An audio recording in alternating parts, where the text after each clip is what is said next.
Hello, this is Andrine, a Jewish American priestess.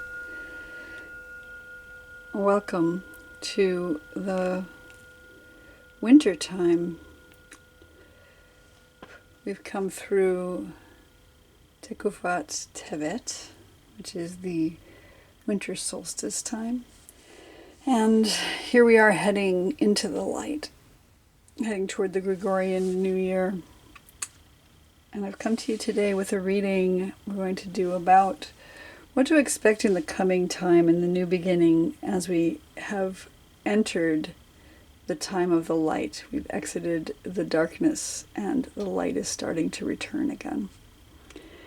And we're going to do that today using this tarot deck to guide us in. This is the tarot deck of the Kalevala. It's a new to me deck, but quite old. It's from 1996, I believe, which isn't that old if you think about it, but for some of you, that's quite old. So I'm going to go ahead and shuffle, and we're going to take out 3 cards today to guide us into our reading, and you'll get a chance to choose which card is calling to you today. I'll put timestamps down below, and it'll give us an idea of what to expect in this new beginning as we head into the new Gregorian year and the new season as the light returns. And there's our 3rd card. Okay, let's take a minute to see which cards have come out today. So we have, right off the bat, Death, Tuonela.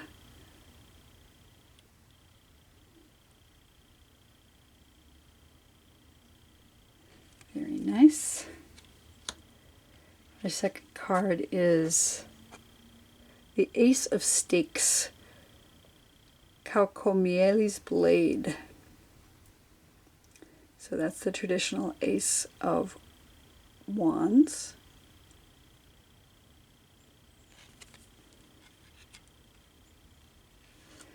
And finally, the Star Marjatta.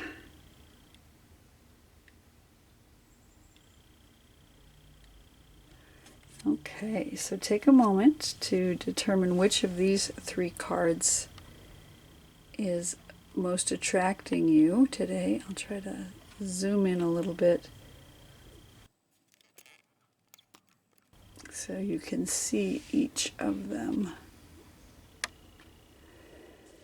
Lovely set of cards, very beautifully drawn and painted. I will put the timestamps down below and follow whichever one is calling to you today. And I will see you in your readings.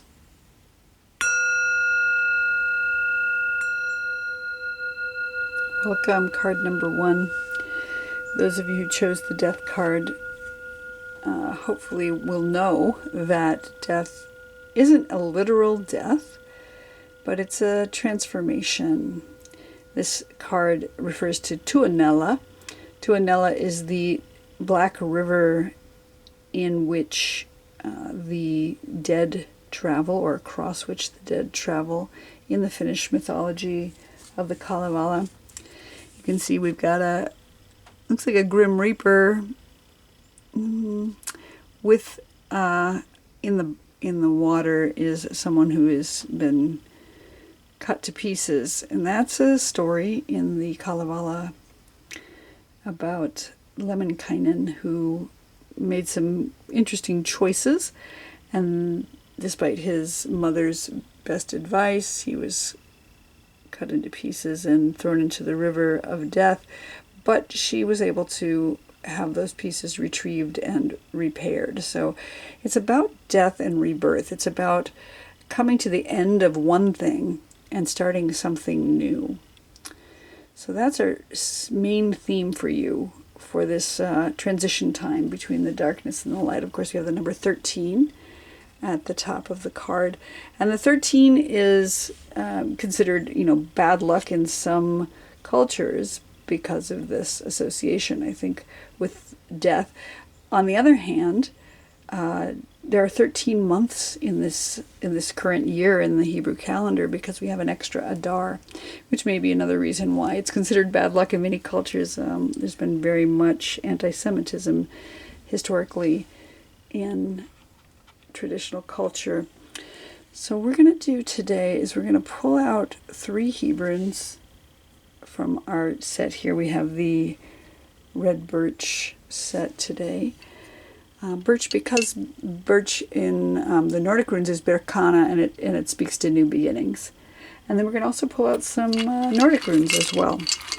I'm going to do a reading to see what is coming up in this new season for you. And coming at the top, we have a Vav.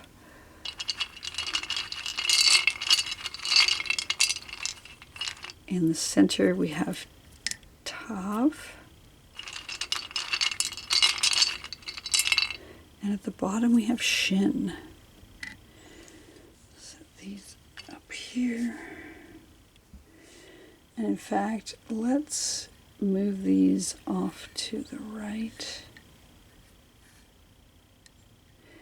And pull out our Nordic runes as well.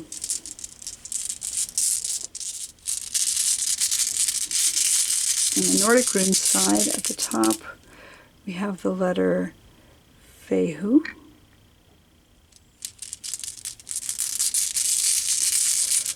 In the center, we have the letter Isa.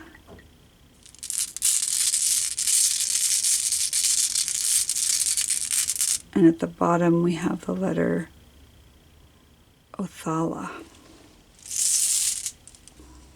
Okay, starting with the Hebrews side, at the very top we have the letter Vav, and the letter Vav is a straight standing up person. It is the number 6 in Gematria, and it speaks to that concept of something almost coming to an end, so almost at the end of a thing, which is perfect for the death card. Something is coming to an end, and it will begin again. Vav is the letter that in Hebrew literally means and. So it's a connection letter. It has this connotation of connecting with divinity. You can see there's a little yud at the top, as well as connecting to the earth. So it's like a seed that has sprouted and it's planted itself firmly in the ground.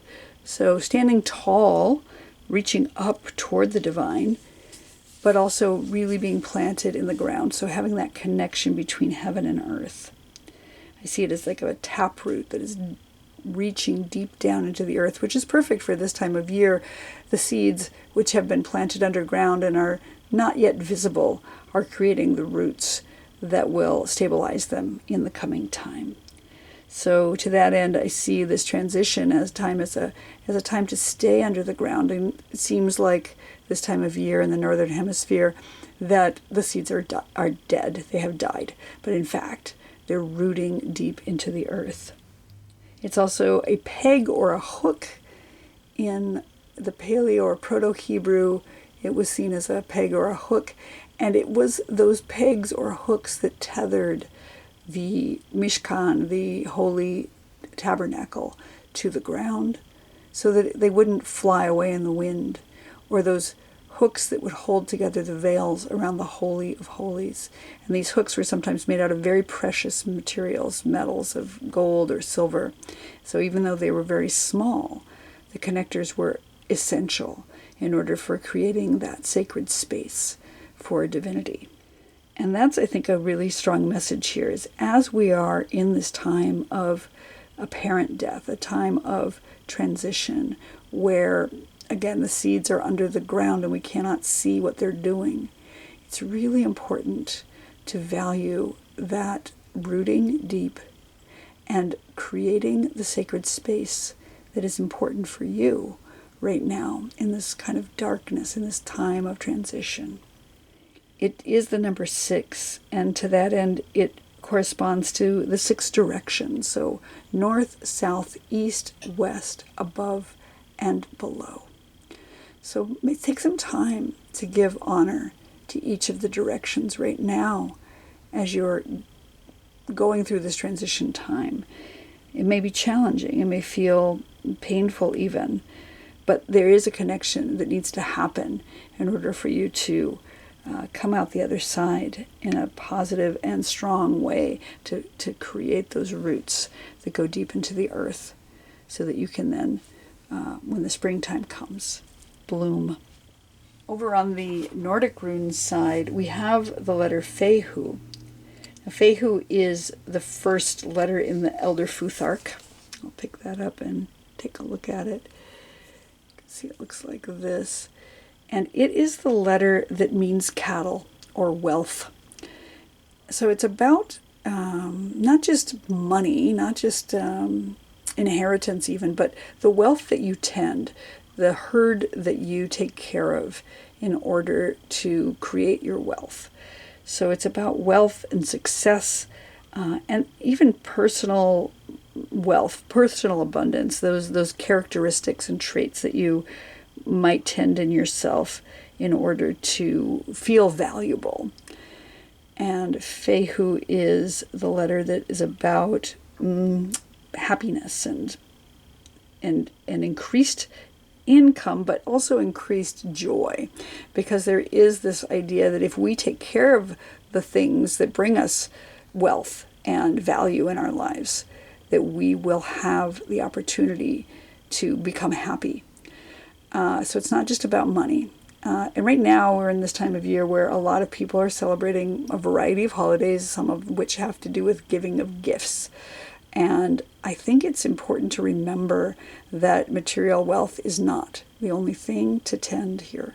That in fact we need to tend our own behaviors so that we don't make poor choices like Lemminkainen here in the water, that we might want to listen to our inner voices telling us what is really of value, what is really success for us.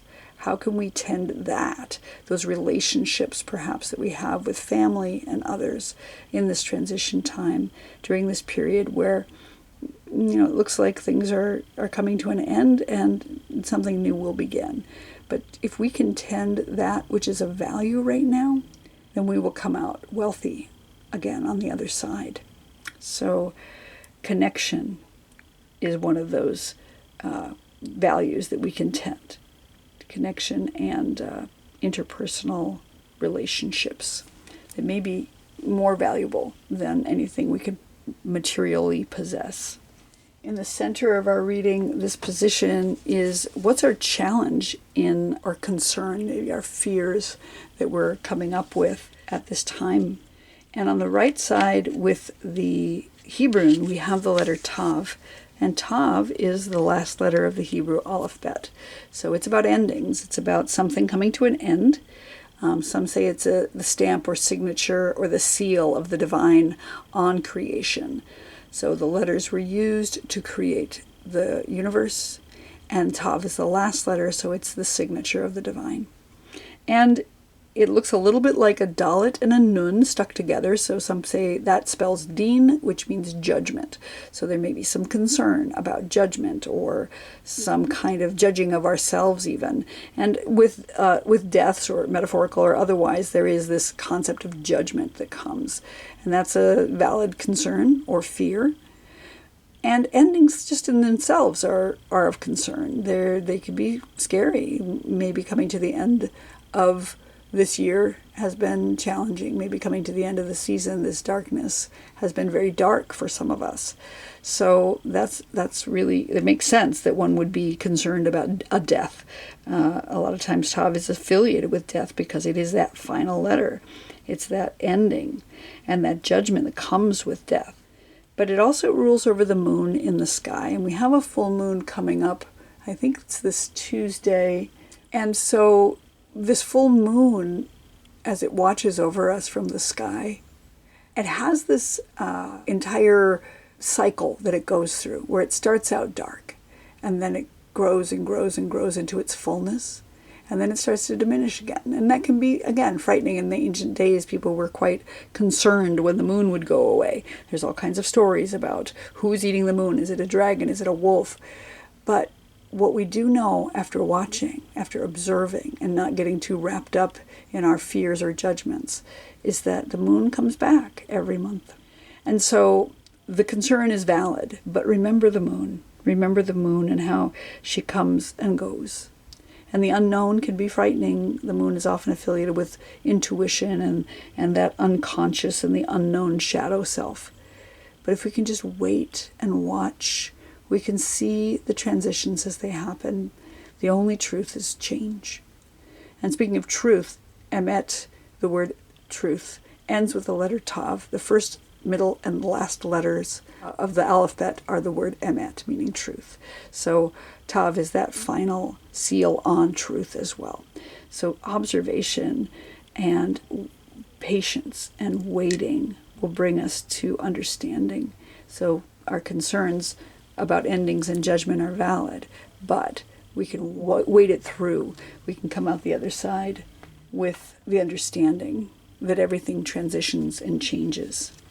On the Nordic rune side, we have the letter Isa, and it's just a straight up line.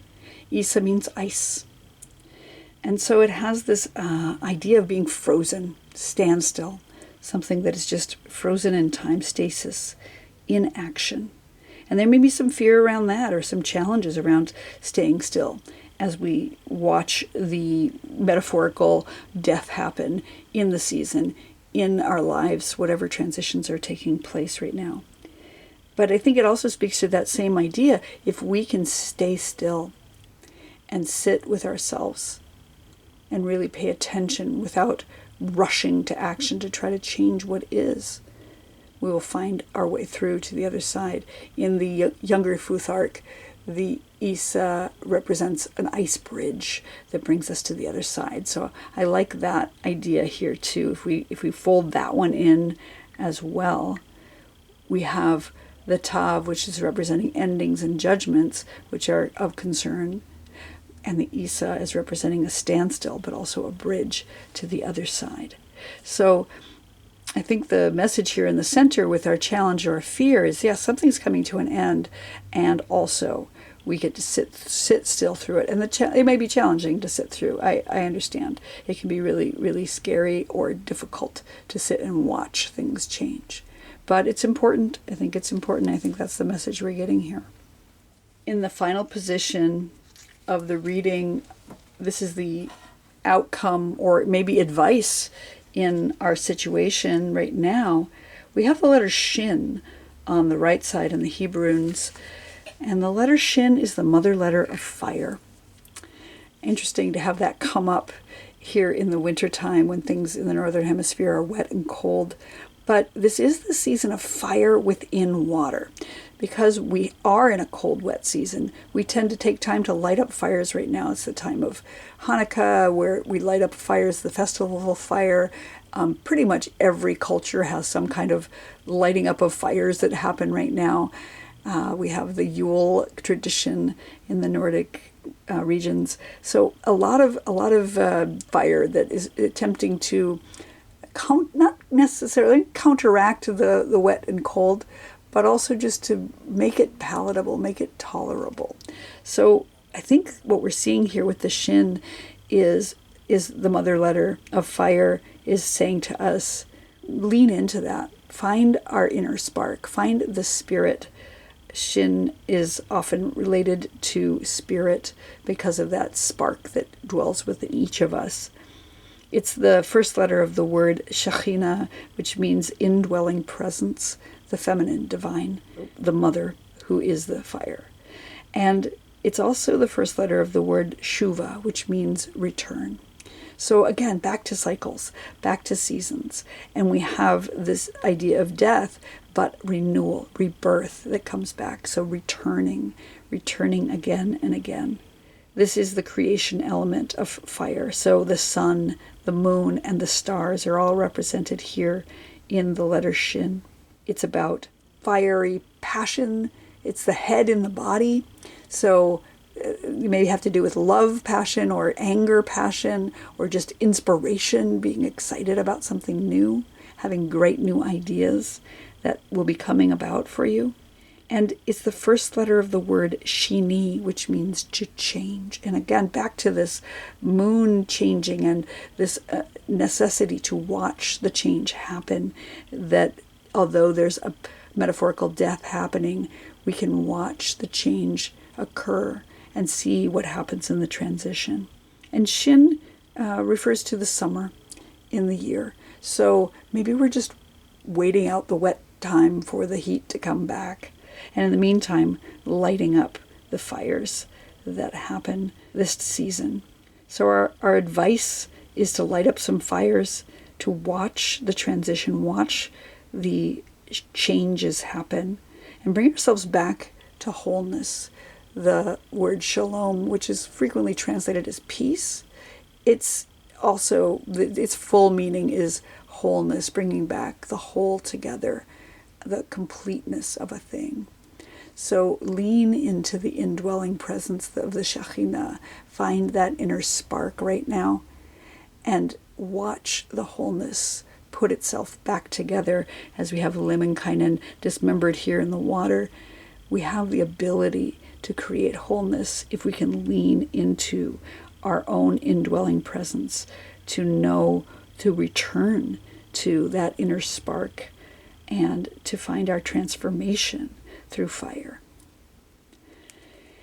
And over here on the rune side, of the Nordic rune side, we have the letter Othala. Othala, which is the letter which means home.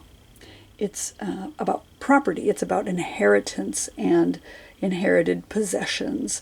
So legacy that's come down to you from your ancestors, perhaps hearth and home, and physical and spiritual journeys as well, possibly to your ancestral homeland. And I find this really fascinating for me because I have Finnish heritage. To have received this tarot deck for the holidays, for Hanukkah, is very meaningful to me. And Othala, which is that inherited ancestral wisdom that comes down. And I think there's been a lot of breaks in my line, and so I've been doing some work in the ancestral realm to try to bring about some sort of repair, to remember instead of having that dismembering that's happening.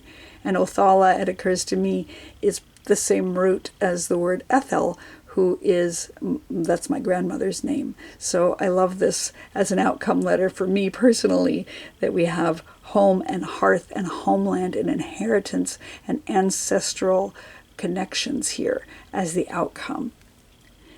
I just think it's beautiful that with the Tuonela, although again death is frightening, death is scary, it is a transition, it's a transformation that occurs.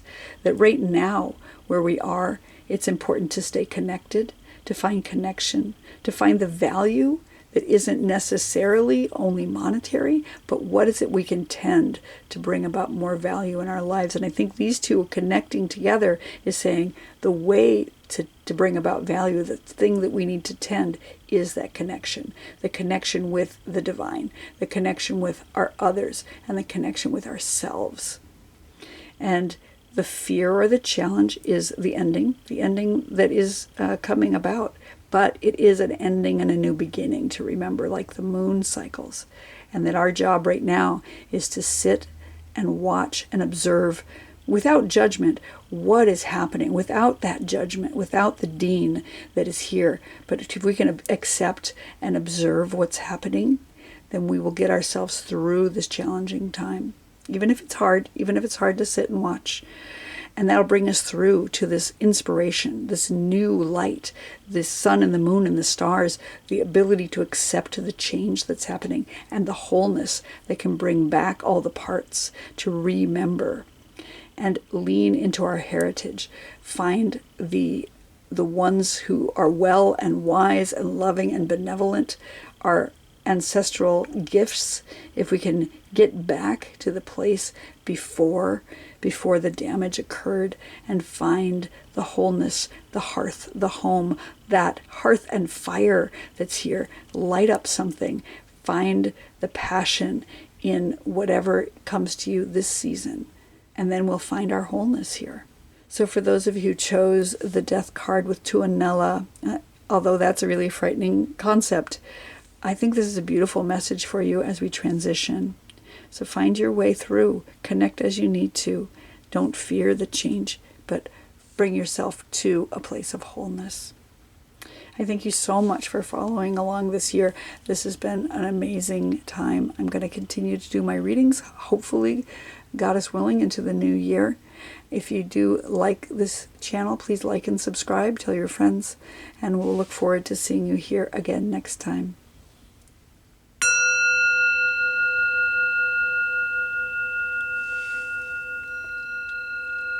Hello, card number 2. Those of you who chose Kaukomieli's blade, the Ace of Stakes. Let's take a look here. We've got a lot of lightning going on in the background, and I love that this is a bunch of woven together aspects. Almost looks like, oh, they are snakes. Okay. Look at that. There's a bunch of snakes that are woven together to make this stake, and the lightning behind it. So my understanding is that Kaukomieli is also Lemminkainen. He's just a different name for him. And his blade is this weapon that he used, but it also was an inspiration to him, like he would follow it. He was a bit of a womanizer. He was a warrior as well, but he was always having new adventures and challenges, but it was never long before he left home and was off again. He has this implication of being somebody who was a little bit fly off the handle. And I'm not sure how his blade was forged. I'm not as familiar with the runes of the Finnish Kalevala as I might be. But I can see that these are all snakes, and they're all woven together. And I think that the Ace of Wands is traditionally this element of fire. It's interesting that the blade would be affiliated with wands, since there's also swords, but the fire comes down from the sky in the form of lightning, as well as from the mouths of these snakes in the form of bites, I think. Interestingly, the Hebrew angels called seraphim are sometimes seen as fiery, snake-like beings. I was just reading about them the other day. So we have this idea of fire, this idea of starting something new. And aces are always about starting something new. And so it's a spark of inspiration. It's this new light that is being shown. And I love that it's coming in the form both of snakes and of lightning, like flashes of inspiration coming. So that's what's going on right now in terms of the card that you've chosen. Something new, and a new inspiration and fiery inspiration. I love that for you.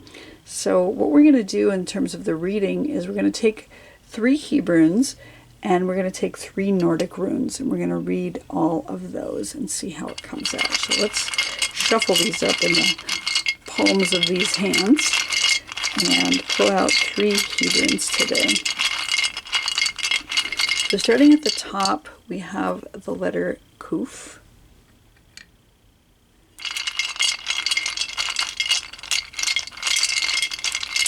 In the center of our Hebrunes, we have the letter Vav.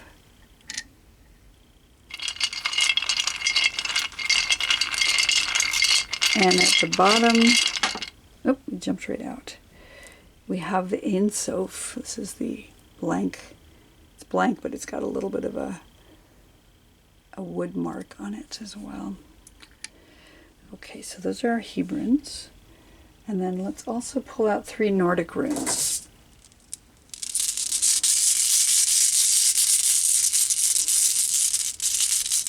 At the top, we have the letter Perthro.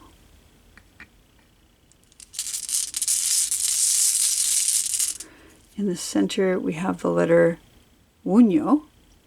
I was just noticing how similar it looks to the Kuf.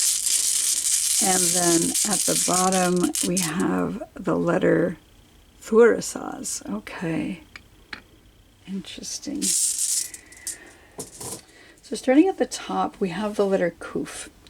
On the right side, we have the Hebrew letter of Kuf. And the letter Kuf is the first letter of the word Kadosh, or Kodesh, which means holy or sacred. And it's interesting, I paused there for a minute because I was just talking about the seraphim, and they are the ones in the Hebrew liturgy who are yelling Kadosh, Kadosh, Kadosh. Holy, holy, holy is the divine. And I love that this is at the top. So this position in the reading is what's happening right now. Right now we've got some declarations of sacredness. That whatever is happening is sacred right now. This is sacred. That is sacred. All these things are sacred, whether they be fiery snakes or lightning, whether they appear to be the end of a thing or a new thing, it's all sacred. And that's the important thing to remember right now. Kuf is also the first letter of the word Kof, which means monkey. And you can see there's a little bit of a monkey tail hanging down there. And for me, a lot of times I think about Kuf being this contradiction between the sacred and the animalistic nature of people. And that's perfect for Lemminkainen, for Kaukomieli's blade. He is a person who's always trying to do the right thing, or he'll make a vow to do the right thing, but then he'll get really wrapped up in his own human nature and his own passions. And so the Kuf always says to me, this is a time to balance those two things. Balance the sacredness as well as the monkey business and the monkey nature of our human self. Kuf is also the first letter of the word klipa, which means shells or shards. So we have these divine sparks that have been shattered out into the universe from divinity. And there are also these shells or shards of broken vessels that are also sprinkled out into the universe. And the balance of those two things is the important thing. Finding the way to balance the sacred sparks and the shells or shards that cause irritation or pain in our lives. I think about Kuf being about designation for service. The word kadosh, which is translated as holy a lot of the time, really means something that is dedicated for service to the divine. So you might have, for instance, some kind of vessel or some kind of ladle or something. But if it's designated for divine service in the temple, that's considered kadosh. That you could take a regular vessel and you could sanctify it, make it holy by declaring that it should be so. And I think that's an important thing to remember when we're dealing with any kind of object. For instance, there's a story in the Torah of the seraphim having come down to punish some of the Hebrews who were defying Moses. And they became very ill. And the divine told Moses to create a copper or bronze snake serpent to hold up for the people to see, and when they saw it, they would become well again. So it's like really the snake of all the things that is considered a cursed animal was used to heal. And I think that's why we have serpents right now on our medical seals in the normal medical institution. If you look at any medical institution, you'll see this staff with serpents wrapped around it. It's that same thing as repurposing thing. And in fact, that looks a little bit like this letter. If you've got the staff and that tail, that serpent tail that's coming around it. So how do we repurpose that which has been considered profane or even evil for holy purposes? And I think that's the message here right now. How do we take these things that have been considered base and repurpose them for sacredness and dedication to divinity? So that's our letter Kuf at the top. On the Nordic rune side, we have the letter Perthro. And Perthro is considered a game piece. It's a cup that you would use to throw your dice or whatever, bones or whatever it is your game you're playing. Perthro is the lot box. It is things that are hidden or are just being revealed that were there all along, but we didn't know they were there. So something has shown up in your life right now that was unknown or unseen, and it's just being revealed. And so it may be a little surprising, but it's been there the whole time. So it's about truths and disclosing of secrets and hidden information. So something's coming up right now, something that has been hidden until now, and you're discovering it. And maybe it's a little bit alarming, or at least surprising. It could be a delightful surprise. So embrace that. Understand that those hidden gifts or challenges have always been there underneath the surface. We just didn't see them until this moment. And we can rededicate them. We can dedicate those things which are perceived as negative for something positive in our life, if we can just take the time to see them in a way that is new to us, rather than perceive them in a way that is harmful or painful or shameful. I think, is what comes to mind right now. I don't know who that's for, but there's maybe something that's showing up that's a hidden secret that you didn't even know was there, or is just being revealed to the world, that is bringing about some kind of shame. But rededicate that toward divinity. Take the thing and turn it over and make it something that is holy for you. In the center, we have these letters that are considered a challenge or a fear in our current situation.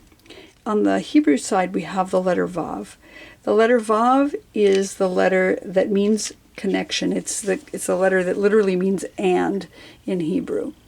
And so I think the challenge here is, well, it's interesting how much it looks like a wand, right? So it's this ace of wands here that is standing up, and there's some fear around it. There's some fear around connection. There's some fear around connecting with yourself, maybe a fear around connecting with the divine, about that holiness that's up here, a fear around connecting with others that maybe have not been there for you.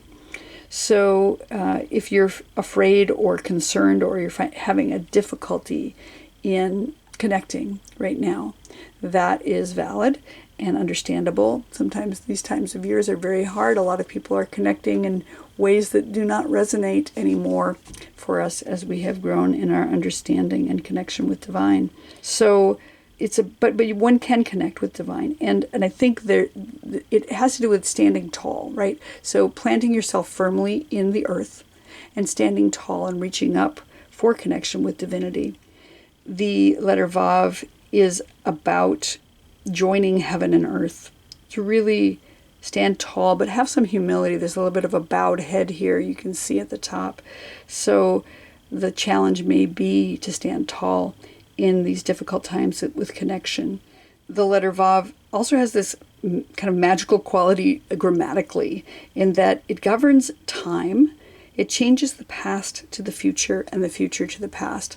I don't know Hebrew grammar as well as I might, but my understanding is if you add a Vav to verbs, it will change their tense from past to future. And I think that's magical, that ability to change the past to the future and the future to the past. I think that's an important thing to lean into right now, that you have the ability to transform things that have come in the past and transform things that will come in the future. So even though there's a fear or challenge around that may be the challenge right now. How do we transform our pasts?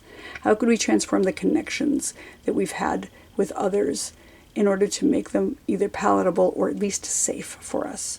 So as we're going into this time right now of transition and really grasping the newness of the beginning that's coming, the challenge may be, how do we transform things that have come in the past so that they will be safe in the future? And that's the Vav here on this side. And on the Nordic rune side, we have the letter Wunyo. And Wunyo is that letter which means joy. And I think that's really interesting to have that show up in the position of what's a fear or a challenge.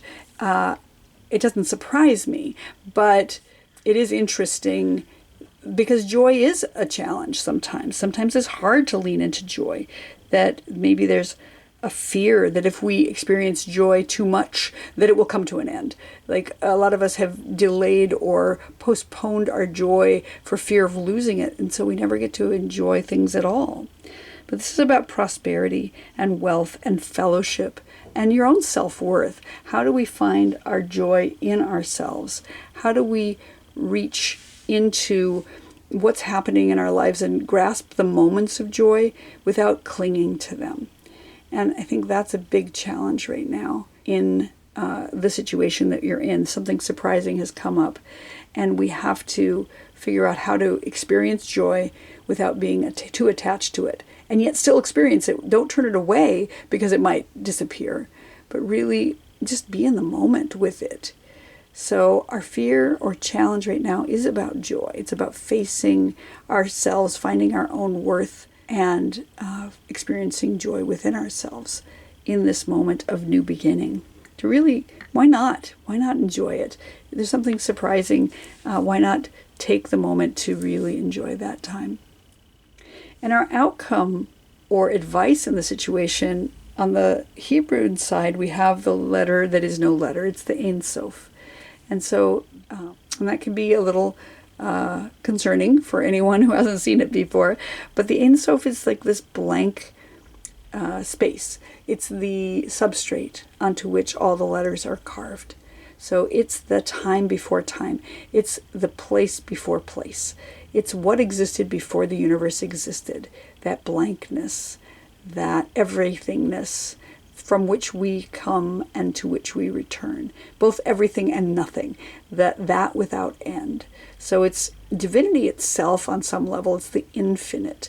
The idea of the infinity that exists before and after all things. So it's a lot to grasp, but coming through all of this attempt to find the holiness right now and the connection, it brings us to this place of wholeness and peace and oneness with the divine and the infinite. So it's a beautiful ending to this reading, that our advice is to lean into the infinite, to really, really accept that blankness, to be open to whatever comes, because more will come as we start this new beginning, as we grasp that Ace of Wands and light it up. We have the ability to carve onto these blank spaces whatever it is we need to see in the world. So I think that's beautiful, a beautiful ending to this this side of the reading. Interestingly, on the left side of the reading, we have the letter Thurisaz. And Thurisaz is a thorn. It is also known as the gateway or the giant. And so it's a doorway, and it's a challenging doorway. We have this thing coming up that is, you can see it looks a little bit like a thorn, that is a doorway, and it's open doorway, but it will be challenging to walk through because there are giants, is the story. So that's what's coming, a challenging doorway guarded by giants, but you get to walk through it, and that's amazing. That's incredible. If you can grasp onto your joy and not get too tripped up in delaying joy, that doorway leads us through to the infinite. That ability to step through the doorway and face the giant, to face the challenge that is there for you, will bring you through to a place of wholeness and peace. It's affiliated with the god Thor. It's Thurisaz, so it's the god Thor, the god of thunder, which is interesting because we've got lightning in the background here as well. So it's about breaking down those boundaries and using force, maybe even to break down those boundaries. So this is the outcome here, is that you'll be able to walk through that doorway, to be able to face the giant, to be able to use your power, the god of thunder, and break down the doorway and go through that portal to the infinite, to come out and into the place of the infinite. So I think this is beautiful reading for the new time coming, with this Ace of Wands, which is again the fire, the inspiration, that which is being lit up to both give us a way forward, but in the Kalevala, this blade that will cut through and allow us to get through, or we need to be this blade made out of snakes, interestingly. So right now we have the situation where we're trying to transform that which has been appearing mundane or even base into something that is designated for divine service. That, again, the snakes have been transformed into something that is a tool that we can use to move ourselves forward. That even though there's something surprising that with that lockbox that has opened up, and we've gotten some new information that has made us a little uncomfortable, perhaps, we have the ability to transform that to divine service. And that chime that goes off every once in a while randomly on my phone is sort of an exclamation point on whatever I've just said. So we have this unknown that's being transformed into that which is holy. That our challenge here is connection. Our challenge here is, how do we connect with the divine? How do we connect with each other? How do we connect with ourselves even? And it may be that we use this wand, we use this connection wand to take whatever's happened to us in the past and transform it into something greater in the future. That we need to grasp onto our joy in order to move forward, even if it's a challenge, even if it's a fear right now, that when joy comes, some people experience fear. I certainly have had that experience where, oh no, things are going great. What's the next thing? What's the shoe that's going to drop? Don't let that happen. Just really grasp onto connection. Really grasp onto that ability to transform what's been difficult in the past into something powerful and meaningful for the future, and designated for divine service, whatever that looks like to you. And that brings us through to this doorway and challenge that we get to face the giant, maybe with this blade, and cut our way through to be able to use our power of thunder and lightning and fire in order to break through this doorway and come out to the other side. And it brings us through to the Ein Sof, that without end, the infinite, the divine, and that blank page onto which we can now create. So thank you so much for listening. Those of you who followed me along this journey, I really appreciate it. If you like this channel, please do like and subscribe. Tell anybody else you want to about it. And I will look forward to seeing you in the new year.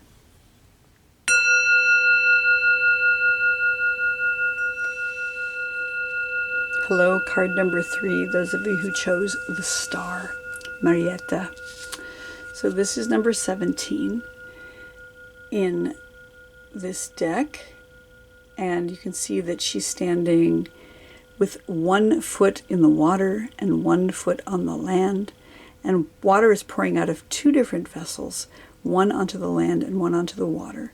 She stands underneath the Ursa Major constellation with the North Star above. And Marjatta is one of the characters in the Kalevala that came later, and I believe was considered the mother of the Holy Child. So they eventually did, in Finnish mythology, adopt the concept of the Christ child, and Marjatta is his mother, I believe. So in this deck, they're honoring Marjatta as the star card. And interestingly, I guess she would be considered then the Virgin. And I don't, again, know that much about her, except that that's the story that they eventually adopted because of the imposition of the church onto the Finnish culture. The star card in tarot traditionally is about hope, about aspiration, about looking forward and looking up. And I like that meaning here. In order to trust your own intuition, those waters having to do with emotion. In fact, it looks like in this case we have blue water and white, maybe it's milk. I'm not sure what she's pouring here on the ground. But she is standing there nude. She's vulnerable here as she pours out these liquids onto the earth and onto the water in order to bring about growth and healing. I see a birch tree in the background, the Berkana. So here we have Marjatta the star, about hope and aspiration. And let's set her off to the side. And we're going to pull out 3 Hebrunes and 3 Nordic runes to do our reading today. Asking the question, what is our direction right now as we move toward the new season and the new year. I'm going to start at the top with the letter Vav. This letters come up in every reading today. Interesting. In the center, we have the letter Nun, and we had another one jump out, which we'll take as our third letter. And that is the letter Resh. Okay, we're going to pull out some Nordic runes as well. Set those over on the left side, and then we'll go through and read each one. So at the top, we have the letter Othala.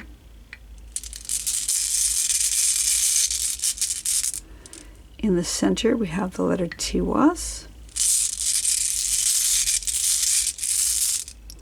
And at the bottom, we have the letter Ingwas. Nice. Okay, so starting at the top on the Hebrew side, we have the letter Vav. And like I said, this showed up in every reading today. The letter Vav is about connection. It's literally the word and in Hebrew. So it's about connecting with the divine, connecting with oneself, and connecting with others around you. Vav is, it's as if a seed has sprouted and dropped a root into the ground, dropped a deep taproot into the ground. And I think it's really lovely for this time of year when the seeds are underground and we can't really see what's going on down there. It looks like they are not really doing anything. We can't tell whether they're alive or not. But underneath the surface, roots are being planted. And that's what I'm seeing right now with regards to your situation right now. That we have hope right now because we know that seeds are putting down roots. And that's something to rely upon. It is about standing tall and reaching up with hope on some level toward the divine. But you can see that the top is a little bit bent, and that indicates that there's some level of humility as well. So standing tall but keeping your head bent with humility. It's considered a hook or a peg. If you think back to the time in the wilderness where there were tents, tent pegs were essential to keep the tents from blowing around, and particularly with regards to the Mishkan, the Holy Tabernacle, that these pegs or hooks were really essential in tethering the place of sacredness to the ground. And I think that's a really important thing to keep in mind as you are going through this time right now. How do we tether ourselves to the earth while we're also reaching up for divinity?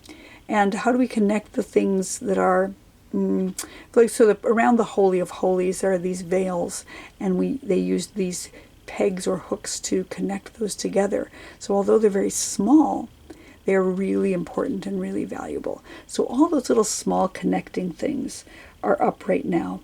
How do we connect with others? Do we need to make a phone call? Do we need to reach out in a letter or a text of some sort, or just go visit someone in order to find that connection? It's unity with divinity, but it's also unity with ourselves. So maybe we need to spend some time sitting in meditation as well. Vav is the number 6 in Gematria, and so it speaks to something almost being finished. So for this time of year where we're right at the cusp of the new Gregorian year, this is appropriate. The Vav says things are almost ending. It's also the number 6, the 6th day of creation, which is Friday, and so it's the day of preparation for Shabbat. So getting ready to rest. So take some time to do what preparation you need to do right now in order to be ready for the next thing, whether that be a time of rest of Shabbat or a time of starting over again at the new year. The letter Vav is also the center of the divine name, the Yud He Vav He. So it's this connection piece. It connects the two He's together, and the He's are presence. So present, connection, and presence again. So finding the way to connect two things that mean sitting in presence with the divine and with yourself. So I love that is about connection right now for you.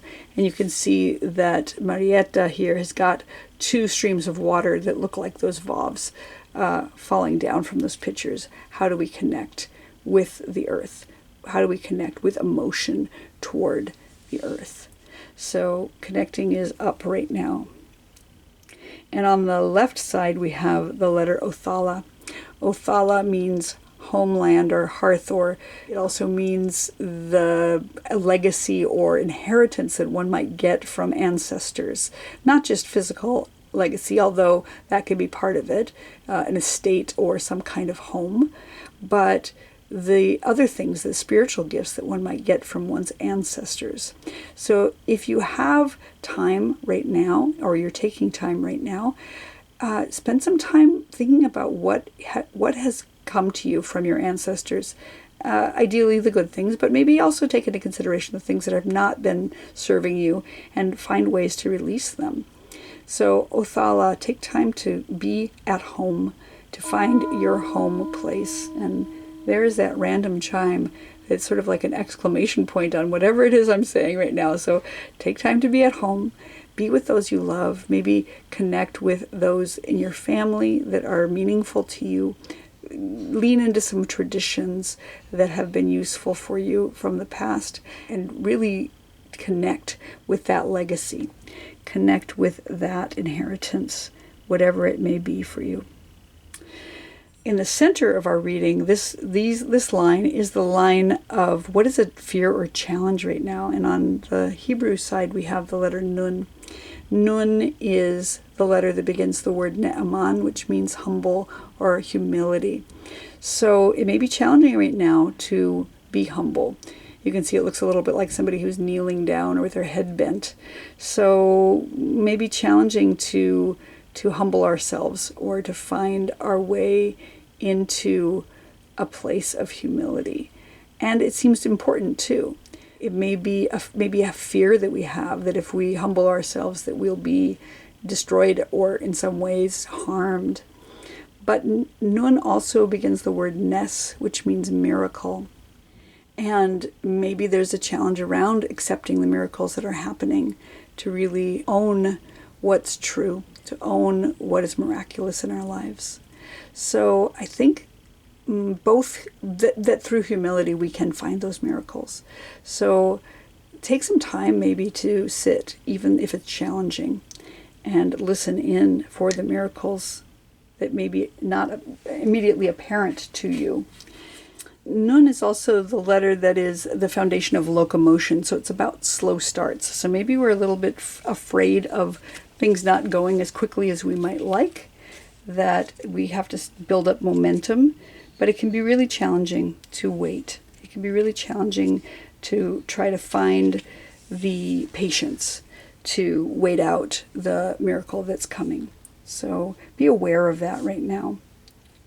On the Nordic rune side, we have the letter Tewaz, which is related to the god Tyr or Tu, and he is the sky god or the warrior god. He's about leadership and taking care of business, self-sacrifice. It's said that Tyr was the one who sacrificed his hand to the wolf Fenrir in order to bind him, to keep him from causing Ragnarok. So it's about duties and loyalties and sacrificing oneself. So there may be some challenges around that right now, or some fears like, will I have to sacrifice my hand to a wolf in order to get what I need to get done? Is there some kind of conflict that's happening? Because again, warrior god, it can have to do with conflict. So there may be some challenges right now having to do with duty or taking care of a business, or maybe an imbalance in self-sacrifice. Like don't sacrifice yourself so much that there's none of you left. Don't give up your hand to the wolf if that's completely not necessary. Really do let the conflicts be. Maybe walk away.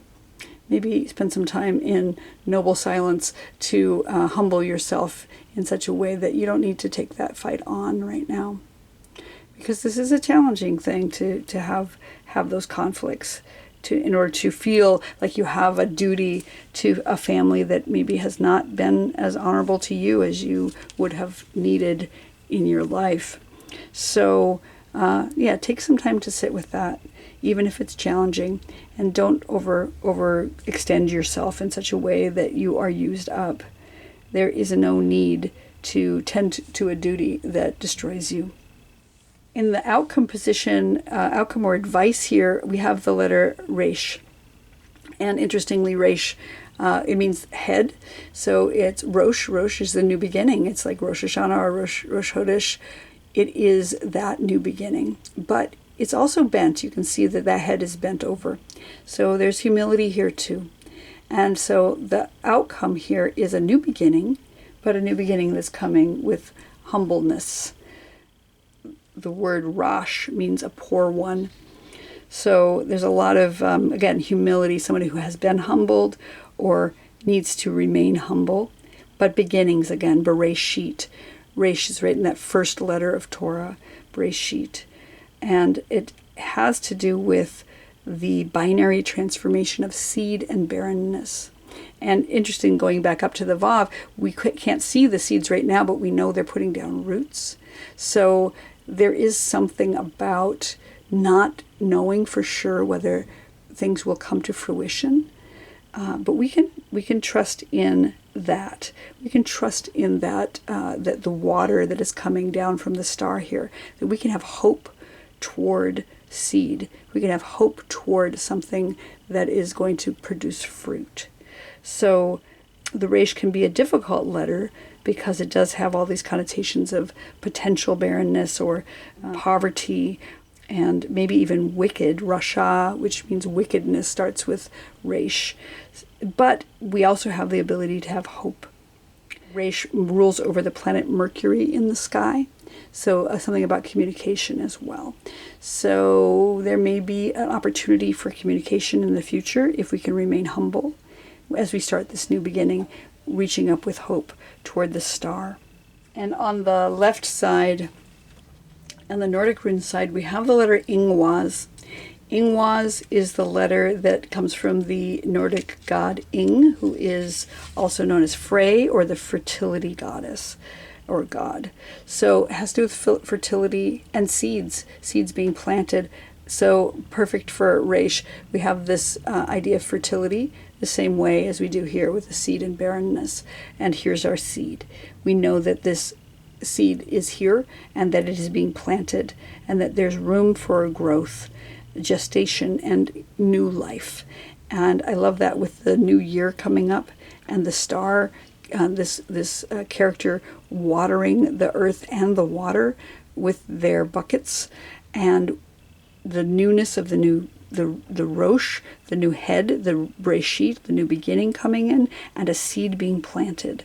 So it's a really beautiful ending to this reading on both sides, that we have a seed and a barrenness, and that the seed shows up. So we know that Resh is pointing toward the seed. So our reading is about hope. It's about aspiration toward watering the unseen plants that you can see on this card, that the night sky is up and the tree is completely barren. There are no leaves there. And yet the watering is still happening. So even if we can't see what's coming, watering the things is really important right now. That we need to water those connections with our ancestors, maybe leaning into hearth and home right now to really connect with divine, connect with others that are safe to connect with, and definitely connect with ourselves. That the seed has been planted and roots are being established right now, even though we can't see any growth on the tree. That we have this difficulty maybe with humility, that we're having some challenges with being humble or sitting in noble silence, that we can't see the miracle yet. And that maybe we've been giving a little bit too much of ourselves, that maybe we have some conflict that's happening. And in order to get ourselves through this, that we need to take that time to sit, even if it's challenging. And that our outcome is a new beginning. It's a beginning of a new thing, the Bereshit. It's the head of a new year, the Gregorian year, but it is a new year. And that we have a seed that's being planted. And that seed is being watered here on the card by Marjatta underneath the Star of Hope. And that good things will come in the new year for you as we connect with each other, connect with our ancestors and our heritage. So for those of you who chose the star card, I thank you so much for following along, and I appreciate your patronage. I appreciate you liking and subscribing. If you like and want to subscribe to this channel, let others know about it. And I will look forward to seeing you again in the new year.